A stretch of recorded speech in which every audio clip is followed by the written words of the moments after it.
Red book పై Pulivendula MLA Jagan స్పందించిన కొద్ది రోజులకే అంబటి రాంబాబు కూడా రెడ్ బుక్ విషయాన్ని గుర్తు చేశారు.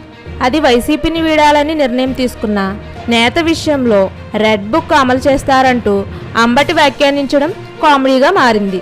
వైసీపీని వీడాలని ఫిక్స్ అయిన కుప్పం మున్సిపల్ చైర్మన్ సుధీర్ హాస్పిటల్పై టీడీపీ కార్యకర్తలు దాడి చేశారు. ఎందుకంటే ఆయన చేరికను టీడీపీ కేడర్ తీవ్రంగా వ్యతిరేకిస్తుంది.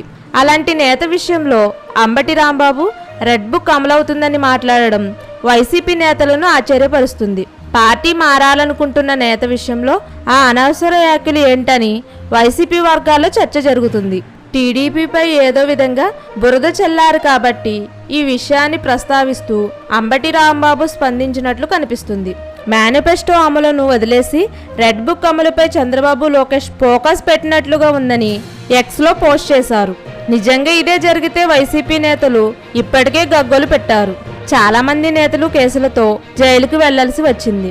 వైసీపీ సర్కార్ తరహాలో మేము ప్రతీకార రాజకీయాలు చేయమని ఇప్పటికే చంద్రబాబు పవన్లు తేల్చి చెప్పారు. ప్రత్యర్థులపై కక్ష సాధింపు చర్యలు ఉండవని, అభివృద్ధిపైన తమ ఫోకస్ ఉంటుందని స్పష్టం చేశారు. ఈ దిశగానే చంద్రబాబు పవన్ కళ్యాణ్లు ముందుకు వెళ్తున్నారు. అయినప్పటికీ సంబంధం లేని కూటమి సర్కారును అంటగడుతూ రెడ్ బుక్ అమలవుతుందన్న వైసీపీ నేతల ప్రకటనలు ఆశ్చర్యానికి గురిచేస్తుంది. దీంతో అసలు వైసీపీ నేతల బాధేంటి అనే ప్రశ్నలు తెర మీదకు వస్తున్నాయి.